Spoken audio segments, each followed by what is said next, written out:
Hi, I'm Lori Jones, President and CEO of Avasec Communications and host of StrategyCast. Join me and my guests, innovators, disruptors, and visionaries as we explore bold and brave marketing strategies that help you transform, scale, and grow your brand. I just had the chance to sit down with Cathy McPhillips, Chief Revenue Officer at the Marketing AI Institute, to unpack one of the biggest turning points for marketers today, understanding how to practically apply AI. We dive into how AI can revolutionize A/B testing, identify the most efficient use cases, and strike the right balance between human creativity and AI-generated content. Cathy also shares insights on ensuring tone, authenticity, and context in AI-driven messaging while tackling challenges like hallucinations and errors. If you're looking to make AI work smarter for your marketing, this conversation is a must. A competitive edge starts with strategy, and strategy starts with knowing how to develop one. StrategyCast is a leading marketing podcast that serves up strategic insights, trends, and tips to help separate your business from the pack. Tune in weekly as host Lori Jones interviews bold marketing leaders who have priceless wisdom and are willing to share. Each episode explores cutting-edge approaches that have proven instrumental in transforming brands into industry trailblazers.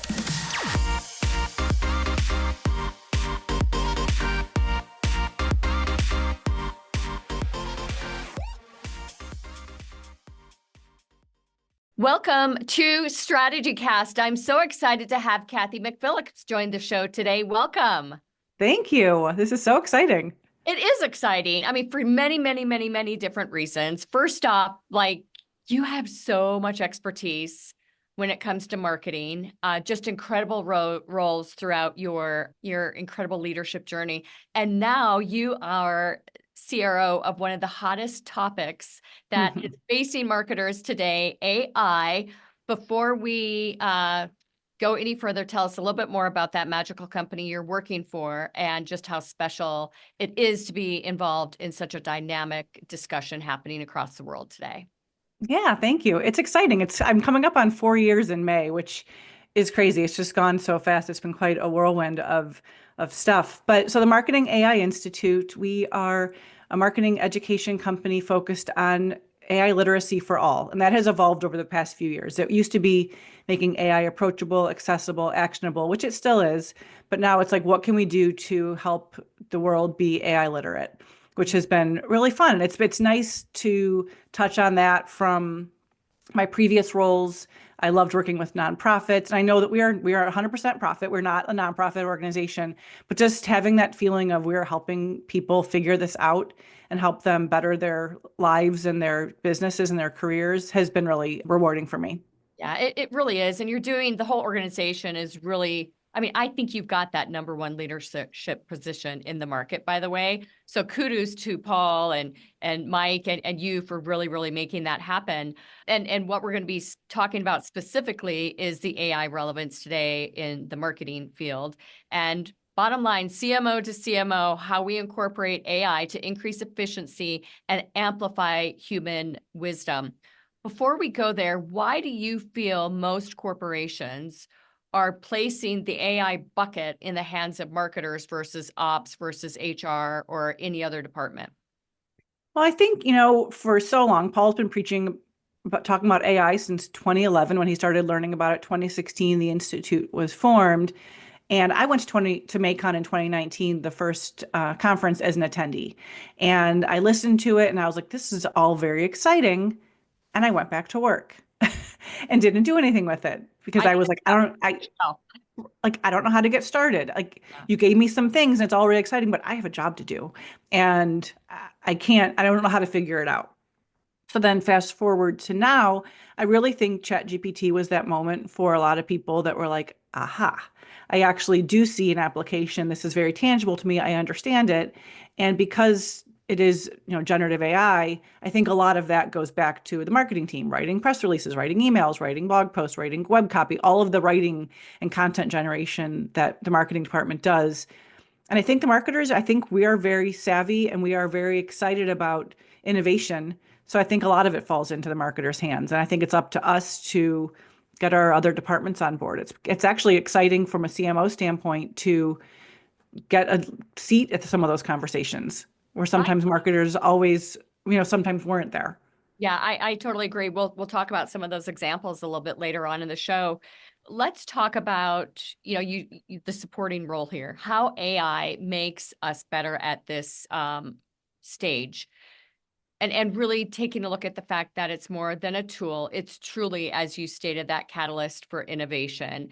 And you like to talk about some of the practical ways that CMOs, marketers, marketing coordinators, PR coordinators, it does not matter, can really leverage generative AI in particular, aligned with the human element. So developing strategies. Talk to us about how you and your peers in business are developing strategies right now. I think the most exciting thing for us in the past few months has been building our own GPTs to help us with some campaign management, some strategic work where you don't think as some of those tools as, oh, ChatGPT can help me write something, or it's like, oh, it can do a lot more. So it's been really fun to build GPTs saying, okay, here's my campaign. Help me figure out what are all the steps in my campaign? Where, what can I be focusing on? So, you know, 20 years ago, 30 years ago, when I was doing a lot of these marketing campaigns, it was like, okay, we were spending a lot of time with a lot of strategic thought, a lot of like, let's figure all of this out. That could take 30, 40 hours to figure out a campaign. And then it's like, okay, now we need to go do it. We need to Right. execute it. Where now we can use some of these tools to help us with that strategy part, to help us think alongside us, not replacing what we're doing, because you need to really critically think to use these tools the right way. But if it can help us come up with some of those ideas, help us build a framework for something that we as a human need to go back in and fill in all the details, gosh, how much time can I save doing some of those things that I can then reinvest that in the execution to make the execution so much greater. So Yeah. it's not like I don't have ways to spend that time. It's helping me reallocate that time to really be doing the exciting execution and the exciting part of it. And even the strategy, it does, I'll go back and forth with some of these tools, I even apologize sometimes. I'm like, I'm so sorry. I just have more I have a questions. personal relationship as well. I use Yes. please and thank you and all sorts of stuff. But Yes. the thing that I think is interesting here is how strategic development, you can gain more intel through utilizing some of the custom chats that you can build as a team. Case in point, one of our retail clients, we were really trying to understand price as a barrier to customer count and to sales per customer. So we've got close to 15,000 reviews. We built a custom chat that brought all 15,000 reviews in, and now we can analyze everything. And by the way, we built it so that as new, every 2 weeks, it brings new reviews in. So it's a constant evolving machine that is now working for us. The intel that it provided us and the answers it provided us directly from the customer, not guessing through sales associates, Mhm. ops, so on and so forth, who are way too close to everything, was invaluable. And we made critical decisions on behalf of the strategic plan because of it. And I think one thing there is that, it's taking all of that data and analyzing it, surfacing trends that a human eye maybe wouldn't have seen. And it's Right. also something that we might have previously thought of as a trend. The tools are saying that was an anomaly. Don't build your strategy off of that one thing. Look at all the other data. And so it's able to, find that sentiment, find those trends and things that I don't know how long it would take to go through 15,000 reviews. I Yeah. mean, how can we better be using our time? And Yeah. as a, this is a career, it's so much more rewarding for me to be doing something I love doing than sifting through those sorts of things. So I think those are the areas where, sure, there will be some roles that will need to be reskilled, some jobs will need to be reskilled, but gosh, what an exciting time for us to create that. I know. I love it. And just the giddiness of the team when they're like, I think a custom chat could build that, Yeah. and taking it to the next level. ICPs, those ideal customer profiles, are another area that I think generative AI can be very, very helpful with. I do too. It could, like I said, it can go into your data more quickly. It can provide that analysis for you, for then the human to go through and review it to make sure that it is accurate.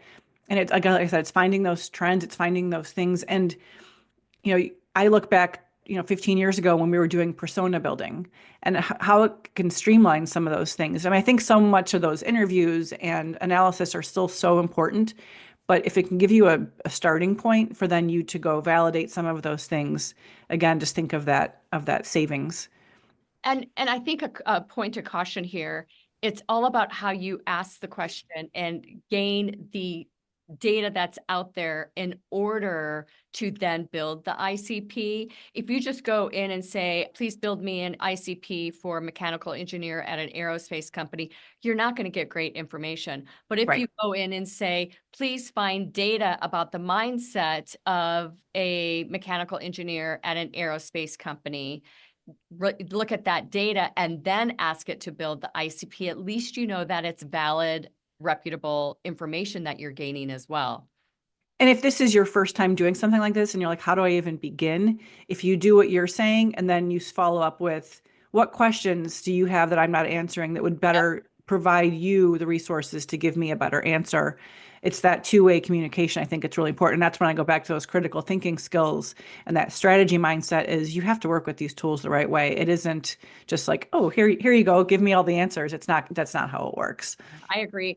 One thing that we love is developing competitive analyses on chat as well. I mean, we're using a lot of different tools as well to take a look at that. But what advice do you have for our listeners today on how they can best use or develop a competitive analysis? Yeah, there are some really cool tools out there, Clue, Crayon, SEMrush, Ahrefs, they all have these really cool AI components to them. And obviously a lot of those, they're competitive tools.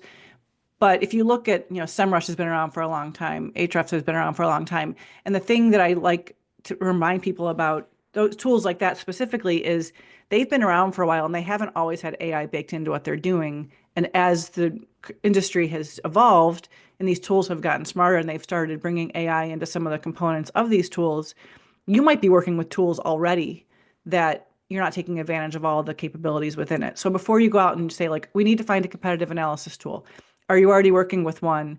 Go to them and say, what am I not taking advantage of? Here's my problem. Here's what I'm trying to solve for. Can you help me? Yeah. So a lot of the tools that are going to succeed and be around for a lot longer are the ones that are going to figure out how to embed AI into existing tools or the new tools that are AI from the start. And this goes without saying for everything that we're talking about today, but you do need to watch for the hallucinations. We are building a competitive framework based on 6 different layers of industry players and where this client really fits within the industry. And it gave us a direct competitor to them that does not exist. Does not exist at all. Can you imagine going into a meeting and finding out that that company does not exist? So you definitely do need to check everything and really study. Yeah, the humans aren't going away. There's going to be different opportunities for humans to get involved, and everything needs to go through a human. Yeah. It's such an important part of it. It really is. And then creating messaging frameworks is another area that I don't know anyone that is not utilizing AI to help out there. What do you have to say about that? Yeah, I think there's just so many really light lift ways to get started, A/B testing subject lines or email copy or things like that. And you could even use some of the tools to help you generate some of that copy. Right. So one example I've talked about is Macon, our conference, some of the promotions that I was doing. So I wrote my promotions normally. This was a couple years ago. And then I ran it through one of the tools saying, here's our audience, here's who we're trying to reach, here's our goal. How would you change some of this messaging? And then I said, can you just create messaging from scratch for me? So I had 3 different options, me and AI, and then AI by itself. And I was running all of those things and I was testing to see what was resonating. And what I learned from that was that it was pretty equal in the results. But then I was like, well, gosh, if I can just save time, I can focus on other things. Yeah. So, AI by itself wasn't the greatest. It was using terms I wouldn't have used. It was like hallucinating on some things like, oh, it said the event was in San Francisco. Well, it's in Cleveland. So, and the thing with that is that if you're looking at marketing or AI conferences, the likelihood of it being in like a New York or San Francisco is probably pretty high. So it was guessing the best guess it could based on the information that it had, because I neglected to put Cleveland in my description. So humans need to check things like that. But I did realize that the AI, me with the AI, was the best formula because it was giving me new information. It was doing it faster for me. And then I could focus on other things. But one thing I did learn, I could talk about this one all day, was that it Yeah, was surfacing new ways to talk about Macon that I necessarily wouldn't have used. So even when I try to sound different writing, I still sound like me. And I was right. like, okay, I wonder if some of those words that the AI was using might actually click better with our customers than the way I was doing it. So I've been trying to, take advantage of the opportunities that AI is giving me when writing some things for me. And social, I'm not trying to, it's not like I have this beautiful blog post or ebook or something. It's my social post. So I'm very comfortable with using AI in that capacity. Yeah, I totally agree. So many incredible ways to even help you think a little bit differently, which I love the sales integration piece of this as well. We this morning on our morning tag up, our AI specialist on the team came to the table with a new tool. It's called agency.ai or .io. I can't remember. And it's in beta. We were able to sign up for it. And basically what it does is if you are going into a sales meeting and you want more intel on the individual you're meeting with, you just don't go to LinkedIn and get it.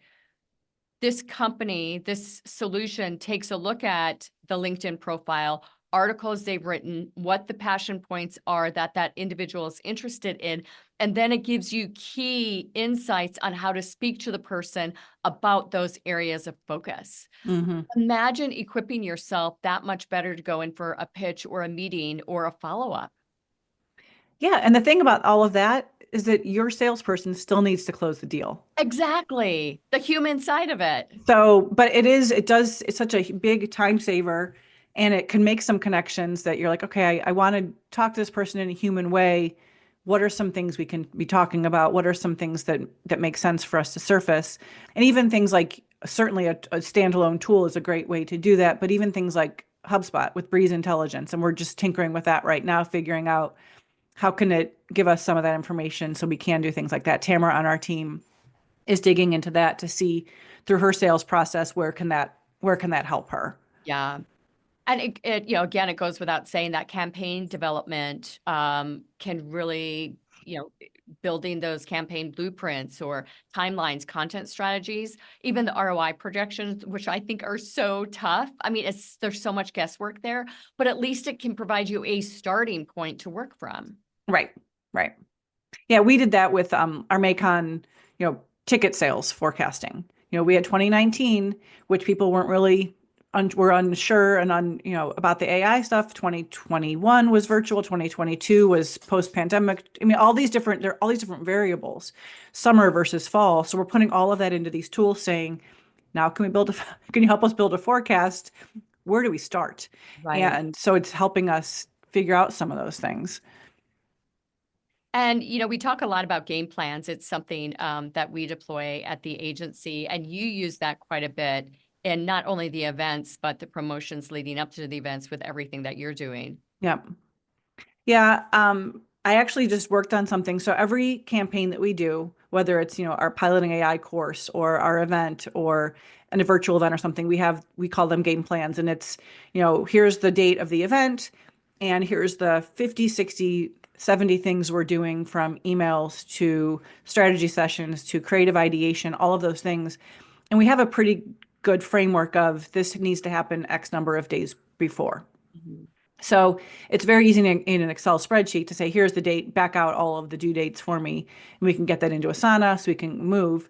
But what we've been able to use some of these AI tools for is like, what are we not thinking of? Right. How does this align with all of the other campaigns we're trying to do concurrently? How can you help us build a calendar? And it's been really, really eye-opening to see how efficient we can be with some of those things. Yeah, it really is. And what you're not thinking of or what you're losing or what you're missing, I think is one of the things that keep marketers up at night. Hmm. And being able to have a partner in crime help you with that becomes a real efficient use of technology. What do you feel is one of the biggest hurdles that you've experienced of all the different elements of how you're using AI to make us better in conjunction with the human side of things? Well, this example with the game plans was interesting. So I was trying to create that spreadsheet with the due dates in a GPT so I can say, here's our event, here's the due dates, or here's the date of what we're going to launch. Can you back out all the due dates for me? I've realized that it's not really good at that. Mhm. So I was investing a lot of time trying to create a GPT when really the Excel spreadsheet was just faster. Yeah. Yeah. So all things don't need AI baked into them. So it's surfacing where we have the opportunities and where things are just going fine, you know? Right.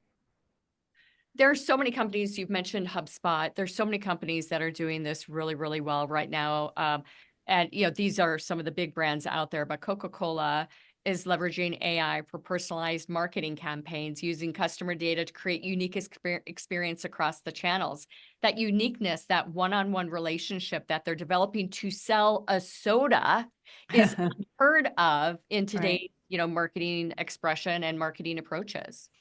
And I think there are some tools that can help with that where it's the same end result. They're trying to get you to make a purchase, but they're approaching you in different ways. There's tools like Prosado that they're focused on motivation. What's going to motivate you to go do that versus me, versus my husband? It's the same end result, but it's changing up copy points. It's changing up where it's reaching you. And that's really cool. Yeah,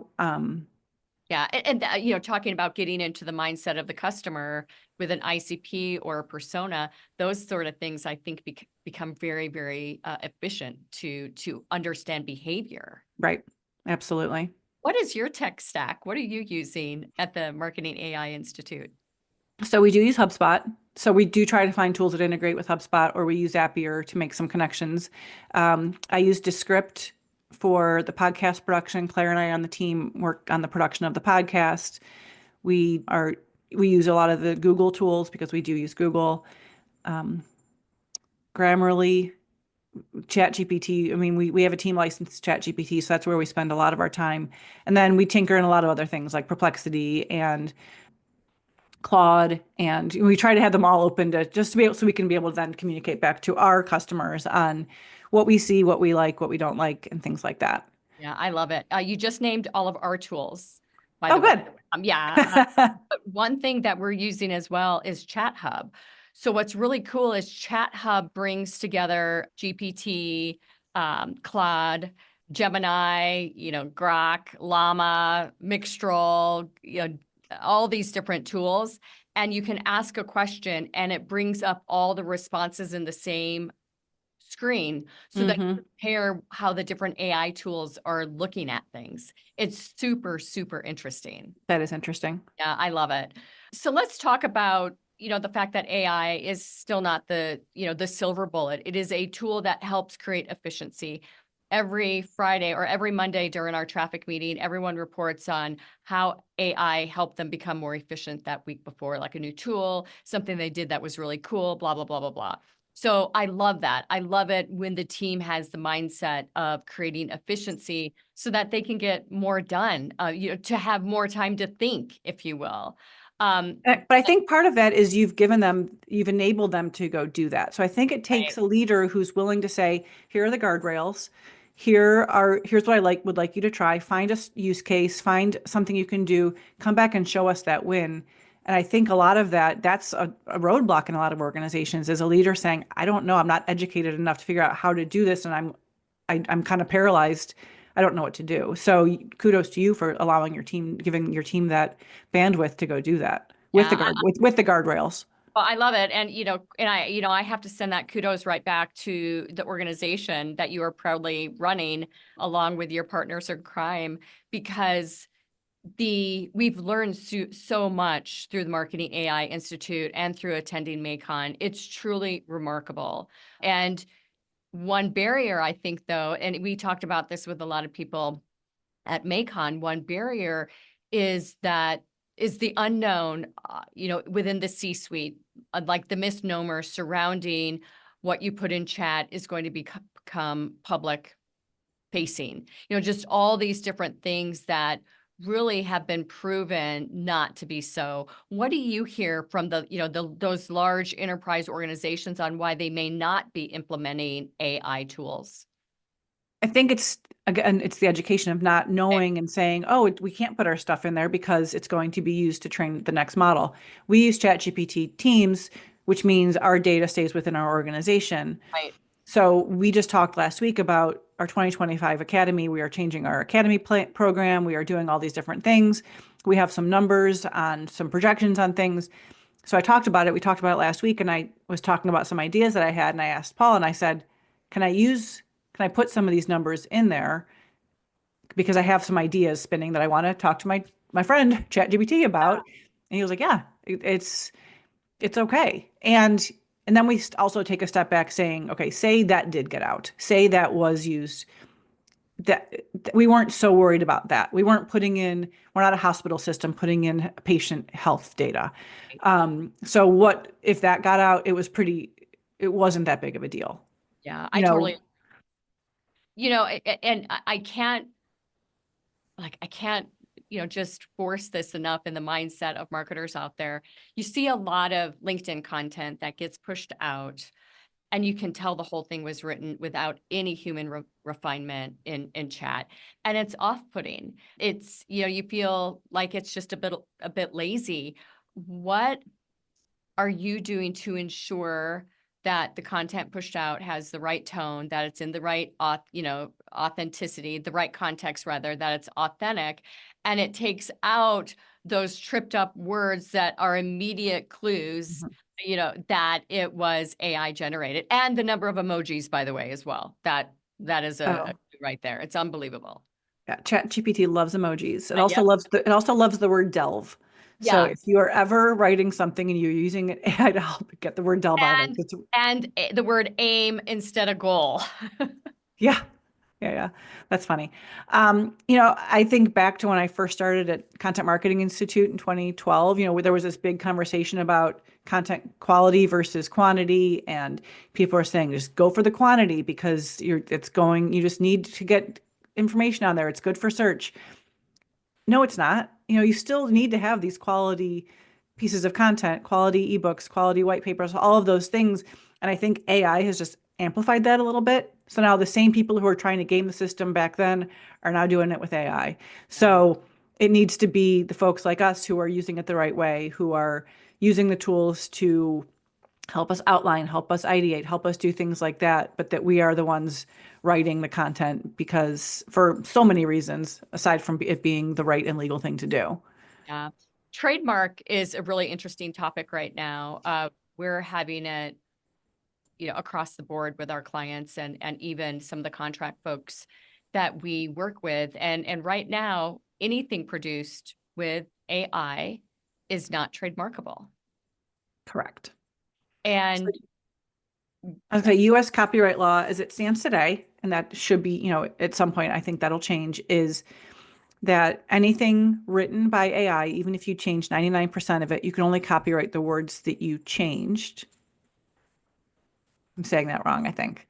But you really don't own that. So me for my social posts, I'm not trying to copyright my social posts. exactly. Me for my sales emails, for things like that. If I'm outlining, I'm not going to copyright my outline, but I might be using that to write something, but I'm going to then write it so your blog post, your website copy, your tagline, all of those really, really critical pieces of your business. Don't use AI to do that. If you're an Right. agency, if you use an agency, make sure in your contract there's the work in your work for hire agreements that there's language saying who's writing this, that AI Right. is not writing it, because a brand who uses an agency, if an agency uses AI, the brand thinks it's their content. They own that content and they don't. So Yeah. there's a lot of things you need to worry about when it comes to that. Yeah, there definitely is. And one of the things that was talked about at MACON with the legal panel was that it was going to take at least 10 years with all the different layers of law to ultimately make a decision on how you can trademark this. And what the advice was is to make sure that you're including processes that are already trademark within how you develop copy or how you develop strategy, so that and you're training your chat on your specific process and making it smarter, so that when you do go to get something copyrighted, at least what you're including is something far more customizable than something that is just chat developed, to use that as an example. The example that they used in the panel, which I thought was brilliant, I like the panel. Yeah. was the camera. So very early on, people said the photographer does not, when the camera came out, the photographer does not own this photo because this tool called a camera took it, not, the photojournalist or the photographer. So then the Supreme Court finally said, it's the eye of the person behind it who's capturing it in the exact spot that's needed that is trademarkable. The machine getting there does not matter. So we're going to go through that same process in getting AI to ultimately be trademarkable. And it's going to, it's going to be 30 or 2035 before we're going to have some rulings on it. Right. I think it's super interesting. I really do. And this is just new territory for us all. And what fun, right? Yeah, it's fun. It's scary. It keeps you up some nights. Sometimes you're like, oh, this is great. I'm on the right side of this. And, Other times and I think what's remarkable right now is AI is in its current state is the least capable of our lifetimes. And look yeah. at what it's doing. I did a presentation. It was probably like 2 years ago at this point. And I said on stage, I said, you might look back at this in 6 months or a year and think that was the silliest presentation. Because it was just like, look what we can do with all this stuff, and it just gets better and better every single day. Yeah. I think there's a lot of tendencies out there to like see a tool, try it, and people have tech stacks, and 10%, they're using 10% of it. The 90% they signed up for, they forgot that they put their, credit card in and it's now charging them once a month and they're not using it. What advice do you have for our listeners and viewers on what you've done to really deduce what the key tools are that you need and should be using? Yeah, we've done this internally, and that's something that we do preach when we're going out to speak to organizations is find out why you're using a tool or start with the use case or a problem you're trying to solve. Just like you've been doing with tech for the past, few decades. Don't start with, oh, I want to try this tool. How can it fit in? Do it the other way. Where's my use case? What am I trying to do? How can this help me? Start with a small pilot project, test it, show the results, especially if you need to get approval on something, and then expand it further. For us, it was our podcast. The podcast each week is 20 to 30 steps. So we went through, itemized all of those different things that we're doing and figured out where can some of these tools help us. And that has saved us, 17 hours a week is our current estimate on how many. So when Paul and Mike are talking about adding a second podcast in a week, we're not like, we can't actually physically do that because we can. I mean, we have to juggle some things now, but it's possible. Yeah, it absolutely is. What do you feel is next for CMOs in the AI-driven marketing landscape? I think it's if companies don't have AI councils, I would implore the CMO to start that, to get involved in those discussions, to show how it can impact your companies, to figure out how if people are a little reluctant or hesitant to get started in the leadership level, find some like healthcare is a good example. Mm-hmm. They're very, very wary of AI because of HIPAA and so many things that could go wrong with data. Well, don't start with data. Start with how can your internal comms team and your social team and your advertising team work together to repurpose some copy so people are saving time, talking the same language, using the same messaging. Start with that because there's no customer data involved in that. So find some places that are easy, low lift, no privacy necessary, from that side of things. And how can we start there? So I think CMOs just really need to get started, educate themselves. If a CMO says, I've been a CMO for years and years, and I'm a little bit embarrassed that I'm not on the AI train yet, is it too late to start? Never too late. It's not too late to start. If you're And thinking about, you're going to be forced to very soon if you have. Correct. Yeah. If you're thinking about it, just find some groups. There's lots of CMO groups out there. People are so willing to share their expertise because no one's an expert right now. We're all figuring this out as we're going along, which is really exciting. But yeah, to start with some small wins and then go from there. One of the really cool examples that was talked about at MACON, I believe it's the Cleveland Art Museum, and they wanted to be able to develop a very immersive experience for blind people to be able to really, go to the museum and experience what they, partial blindness might be providing, or someone who's completely blind. And what they did was utilize AI tools to describe the painting, each and every painting, thousands of them, at the museum, so that people could have a headphone on and walk from each painting and then just visualize what was in front of them through the words that they're hearing, in the headphone. That was all AI generated. What an incredible use Yeah. case. It's an incredible use case. And another example is NASA does something similar with all of the alt tags on all of their images. And if you read them, you're like, either this is the most remarkable writer, the most descriptive writer, or AI has helped, just do this at scale with the human going in and then adding their human flair, adding more of that creativity to it. That's not possible. There's not the bandwidth for someone to go into a art museum of thousands of pieces of art to do that, where AI could assist that. And think of all the people that they're touching now because of that. Well, I love this discussion so much, Cathy. There's so many incredible takeaways, and what I like is that it's just a compilation of many of the takeaways that I've had individual discussions with people. So this is just an incredible roundup of all of that. And we've got a theme on the show this year. It's called Better At. And what we know as marketers is we're always trying to be better at something. And better at listening, better at communicating, better at learning AI, whatever it might be. So what is your advice for our listeners today regarding AI on what they can be better at?